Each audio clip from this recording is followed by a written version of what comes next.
And the way that subject to works is quite simple. The seller deeds you the property. There's an underlying loan. They are the ones still liable for that loan. So you own the property and you've got to still make the payments on that loan, or else you won't get to keep the property. Hey everyone, and welcome to the Creative Financing Podcast. I'm Nicole Kamanjian. I'm here with Cody Richard and the host of this show, Jeff Rappaport.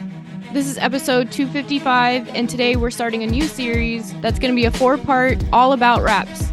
Before we get started, I wanted to mention some of our resources. If you're looking for a mentor, visit roimentors.com to learn more about Jeff's apprentice program and the Creative Financing Academy. For networking and questions, make sure you join the Creative Financing Podcast community on Facebook. The second Thursday of every month, don't miss Jeff's free creative financing class on Zoom. And if you're local to the Salt Lake area, we host an in-person meetup at Club 90 in Sandy, Utah. Details will be in the description below. All right. How are you guys? I thought we'd get off on the right foot and start addressing some questions that I think people always have with owner financing, and that is wrap mortgages. Cody, Nicole, either one of you want to venture on giving a definition of what a wrap would mean? Yeah, so I would say wrapping the financing that you're putting on the property on the existing financing that's already there. So there's got to be existing underlying financing. You're creating a note that is going to wrap around the underlying note. All right, Cody, really quick, since you're on the roll now, what are the different types of strategies? And I'm looking for 2 different names. See if you know where I'm going with this. You're talking about like all-inclusive trust deed note. Yep. And then I guess contract for deed could be a wrap, right? Or wraparound mortgage. Wraparound mortgage, yep. And yes, you can do wraps with land contracts and contract for deed, but we're not going to get into that during this series very much. Okay. Actually, probably none at all. So great.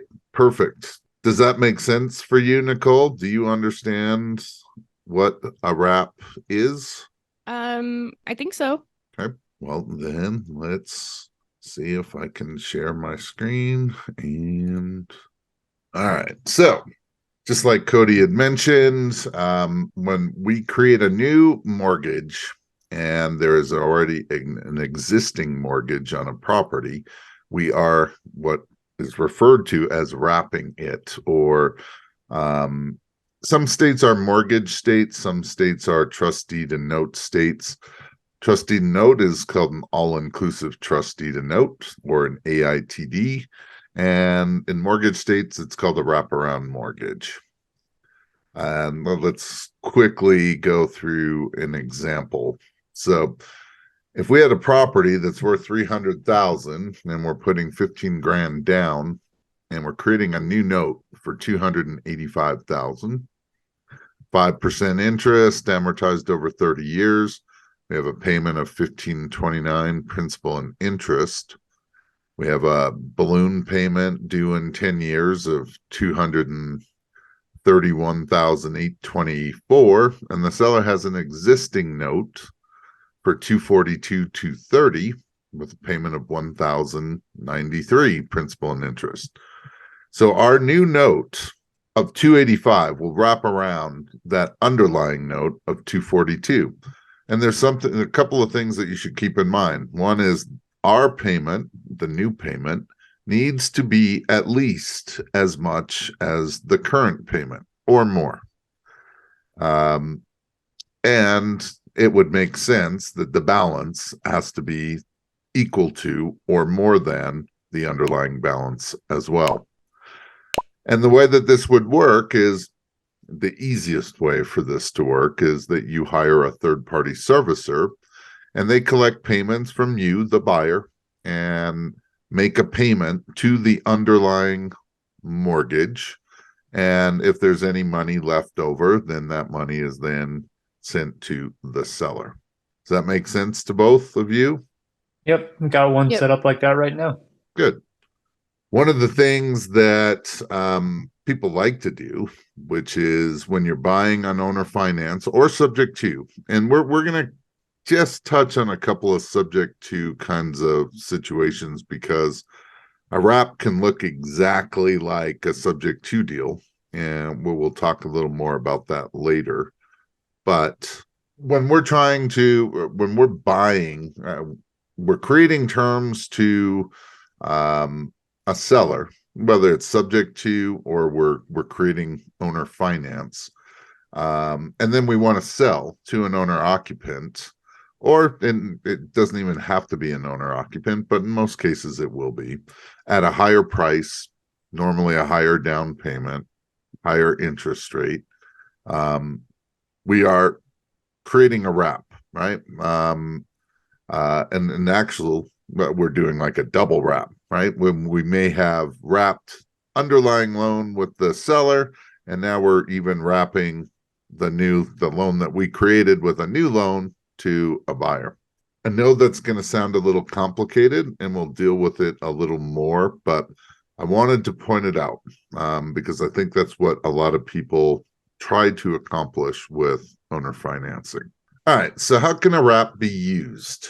So, contrary to what a lot of people talk about, a wrap can be used around an FHA loan, a VA loan, and a conventional loan.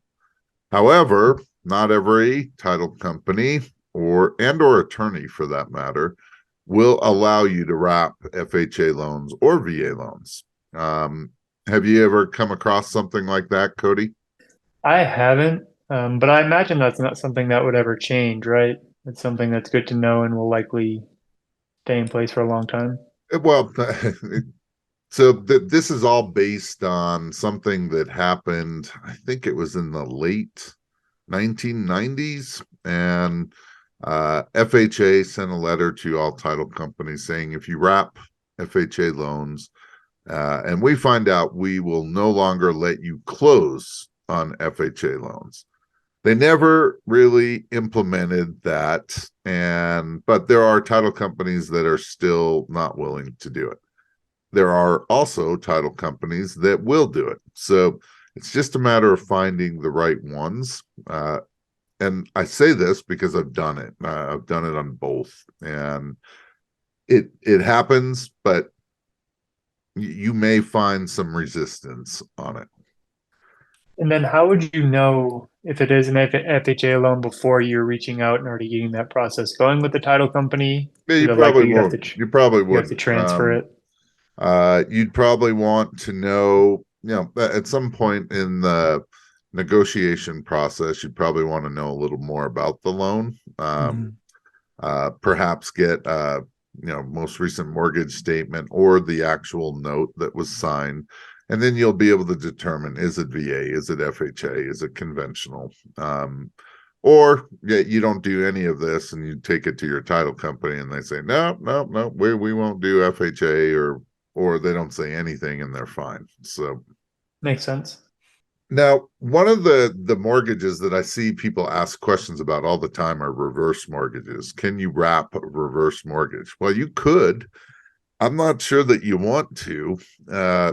One of the issues is by definition, a reverse mortgage, the balance is increasing. It is not decreasing, and that's ultimately going to provide an issue. And probably more important is that reverse mortgages are called due, and we're certainly going to talk about the due on sale clause down, and I don't think it's this episode, but maybe the next.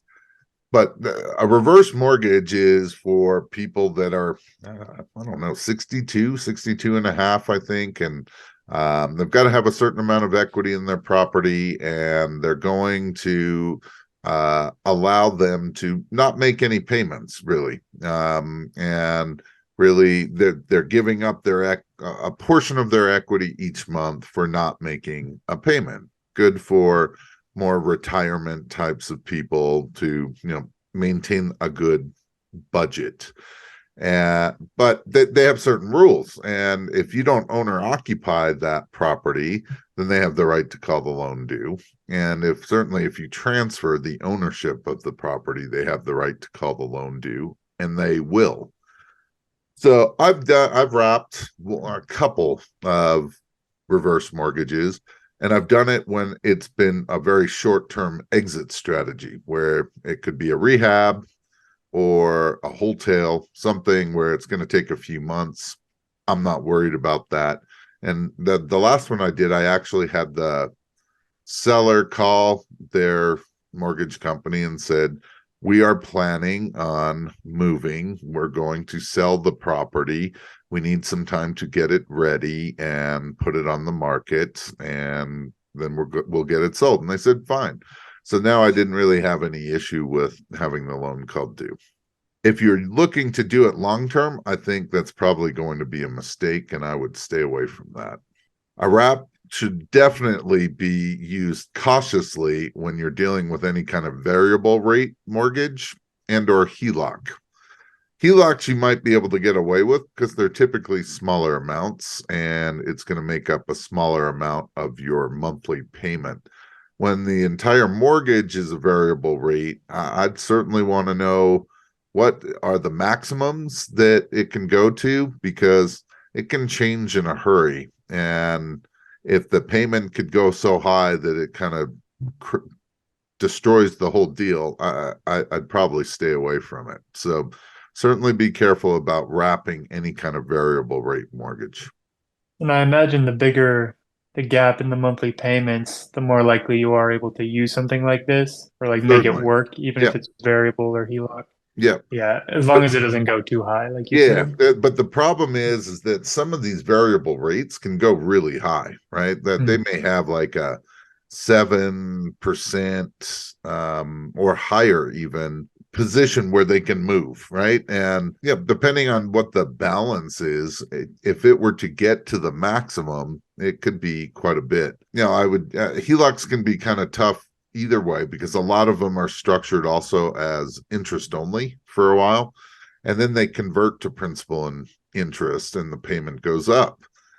You better know what you're dealing with and what potentially is going to happen, because otherwise you're going into it and you're saying, well, it's great right now, things payment wise, everything works right now, but things can change quite quickly.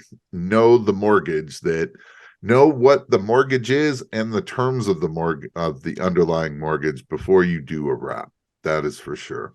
All right, so how can we use these? And we can use them both when we're buying and when we're selling. So when I'm making an owner finance offer to a seller that has an underlying loan, like Cody had mentioned initially, I'm creating a wrap note, right? It doesn't matter if the seller has a conventional loan, an FHA loan, a VA loan, any kind of loan that we're trying to wrap, that would be a wrap note. When I'm selling to an end buyer using owner finance and the property is not free and clear, I am creating a wrap note. So if I have my own house that I've lived in for 10 years and I decide I'm going to sell it and I'm going to sell it on owner finance, I am creating a wrap note if I still have underlying debt on my property. When I create owner finance and then sell to an end buyer, so now I'm actually creating what's called a double wrap, and I'm wrapping the underlying debt from the seller, and now I'm creating even a new note to my buyer. Now I'm creating a wrap note. So let's go through some quick terminology. This will help because some of these will look, and sometimes people use these terms interchangeably, and they're not. Assuming a loan. Assuming means that we're actually taking over the underlying loan with the bank's permission and with the bank guidelines. We're actually stepping into the original borrower's situation. So we're removing them from it, and now we're taking that over. So we may have to qualify for this loan. We may have to show financials, tax returns, whatever kind of income and expenses. uh, you're more than likely going to be underwritten to make sure you can afford the monthly payments, and you probably will sign a personal guarantee. Uh, it is as if you were applying to get a new loan for the property. The only difference is you are applying for a loan that's already in place, which can be kind of advantageous if you're dealing with situations like right now, where interest rates are higher and you may be looking at a property that has an assumable loan that you can lock in a much lower interest rate. Does that make sense to both of you? Mhm. Yeah, I was gonna ask when you would do this, but you clarified that. Have you done this often or before? Because I haven't ever done just a full assumption of a loan. I've only done one assumption before, and it was totally by accident. I had taken a property subject to, and the loan got called due. And it was the very first one that I'd ever had called due. And I really, the seller told them. I don't know why. We were 5, 6 years into it, and we had no issues. And I bailed them out of a tough situation. But for whatever reason, he went to the bank and told them. And so they contacted me and said, "We know that you own the property." And I'm like, "Yep." And they said, "So we just want you to sign some papers and we're all good." And I thought, okay. So they were actually having me assume the loan, but I didn't have to provide any financials, which I'm like, all right, that's fine then. So they allowed me to just assume it. I couldn't tell you 100%. I may have, but I don't think I signed a personal guarantee. I may have. I did not have to go through underwriting, and I did not have to provide financials. They just had me sign a few documents and it was all good. So, but I can tell you now, when I'm dealing in much bigger commercial properties, that assumable loans become much more important when you're talking about a 5 million, a 10, $20 million commercial property or more, and the underlying loans got really good rates, and or it's got a good lengthy term left to it, and maybe rates that you can't get anywhere near today. So assumption, not my favorite choice for trying to buy property, but certainly something you can use in the commercial world, and wouldn't be the worst. I mean, if you are going to go get a loan, I'd rather assume a loan with better terms than the terms I could get right now. Yeah, Okay, that makes sense. then we have the wrap, right, which is what we're talking about. And so where we're creating our new loan, um, with our terms, right, that have been accepted by the seller or by the buyer, whoever the case may be. And it may be exactly the same as the underlying mortgage, or it could be completely different. But you're not necessarily qualifying for a mortgage. Let's talk about if you are dealing with a seller. More than likely, they're not asking for any kind of financials from you. Um, they're not going to have you underwritten.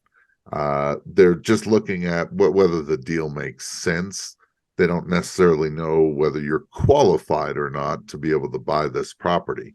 You may or may not sign a personal guarantee. I mean, part of putting together owner finance is that, done correctly, that you won't sign a personal guarantee and put yourself at risk. But on occasion, some people ask, and uh, and if we do this correctly with a wrap, that the seller that finances us now is also protected as if they were a bank, right? Where they have now made a loan to us. And if we were to default to them, they could foreclose and take the property back, subject to the mortgage, okay, which is super popular these days. And we hear about it all the time.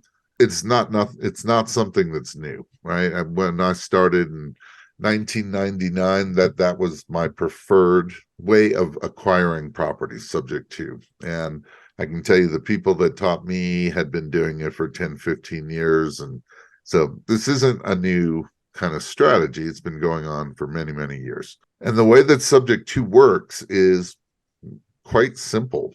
The seller deeds you the property. Okay. They sign the deed to you. Now, there's an underlying loan. They have signs on that loan. They are the ones with the personal guarantee on the loan. They are the ones still liable for that loan. So you own the property and you've got to still make the payments on that loan, or else you won't get to keep the property. But if you were not to make the payments, it doesn't hurt you or your credit. It would hurt the original borrower's credit. Okay? Does that make sense? The Yeah, bigger, no, the that definitely makes biggest, sense. biggest issue with subject to is that there's no recourse in case of default. So, you know, Nicole, if you were to buy my property subject to, you say, hey, I'm going to pay you off in 10 years. And I say, okay. And I deed you the property. And for 8 years, it's great. Nothing, no problems. But Nicole hits hard times or the market crashes or something happens and you don't make the payments. And I call you up and I say, hey, Nicole, what's going on? You know, my credit's getting dinged because, it's showing that we haven't made a payment on the house for the last 2 months. And you say, yeah, things have been rough and, but I'm hoping they'll turn around. And I say, well, when are you going to make payment? Because, it's not your credit on the line, it's mine. And you're like, well, I'm working on it. And there's nothing I can really do. I can't foreclose. I don't have a security instrument that protects me in this case. So I'm at your mercy. I might be able to take you to court, but that's probably long after my credit's been ruined. Probably the house has been foreclosed on. And now we're trying to determine who's at fault here. Do we understand the difference between the three? Because as we go through this series, it's important to understand the wrap is we're creating something new, right? Even if it's exactly the same as an underlying debt, we're creating a new note, which creates a security instrument that protects the seller, protects the person making the loan, that if there is a default, that they can foreclose, just like Bank of America or Wells Fargo can. Jeff, you said that subject to was your preferred method when you first started. What's like the main reason that you stopped doing subject to? Because I know you don't do them often anymore, or any of the LOIs that I've seen, I don't see subject to on it. And we're going to cover this a lot more in the next few episodes, but really quickly, that I don't mind subject to, but I have certain rules on when I want to use subject to. And we'll mention this again, but really quickly, if I am buying a property, let's say that's behind on payments, it's in pre-foreclosure, my goal is to reinstate the loan. And then I'm either going to go sell the property retail, right? Maybe I'll do some fix up and retail it. Maybe I'll wholesale it, or maybe I will keep it and rent it. I will buy it subject to, because I'm now responsible to that seller, right? I feel very comfortable that, hey, if everything went bad, that this whole thing just went sideways, that I could work something out and I would do the right thing. I wouldn't say, I wouldn't do what you said to me, Nicole, which is, don't worry, I'll try to work it out. It's all hypothetical. Nicole's a really good person. Come on, Nicole. but I feel like I would do the right thing. Okay. So even if it meant, here, let me give you the property back so that you can try to deal with it, because I'm not doing what I said I would do. Not everyone's like that. So when I feel like that the property will be out of my control, I don't want to do subject to, because now I'm relying on someone else to do that. And I'd love to be able to trust all of humanity and all real estate investors, but my experience tells me otherwise. It's really easy to trust people when things are good, because most of the time there's no issues. When things change or go bad, there are issues. I don't want those. All the properties that I did when I started out, I would do subject to, and then I would lease option. So I would maintain ownership to, and I was always the person responsible. Whether my tenants paid me or not, I gotta pay the mortgage. I'm okay with that. Subject to works there. But subject to has and I certainly don't want to make this about a subject to some conversation, but subject to, I'd much rather go into court if someone challenged me on something on almost anything other than subject to, because it almost seems like for me to get a subject to deal, I almost have to deceive a seller, right? Because when you think about it, why would a seller do it? Hey, Mr. Seller, here's what I can do for you. You give me your house and you maintain all the liability. And I know you don't know me, but I'll make your payment for the next while, and then it'll get cashed out. Okay, and that is the conversation, pretty much. I don't really want to explain that to a judge. I don't know that the judge would say, "Oh, okay, that sounds fair." So that's why I look at subject to. There are potential legal ramifications that I just don't want to be a part of. And as you'll see, we can create a wrap practically just as easily. I mean, as long as we have a title company that knows what they're doing, very, very easy. That's a form of owner finance. Subject to is not. There's no financing in it. I'm taking over debt that the seller has. And when I say I'm taking over, I'm not responsible for it. It comes with the property. So if I want to keep the property, I better pay the debt. It doesn't hurt me other than I won't keep the property. All right. Yes. Thank you. All right. So any other questions as we set the foundation for all about wraps? The only other terminology I've heard is sometimes called an exact wrap when it's completely matching the underlying loan instead You of are just going wrap. to see plenty of exact wrap in the following episodes. Perfect. Yeah. Good. And I would totally agree. The only difference is the exact wrap is identical to the underlying mortgage. Exactly. A wrap may not be. So anything else? Nope. Awesome. So I'm going to wrap this one. Stay tuned for episode 2 as we talk more about all about wraps. Go out and create some terms.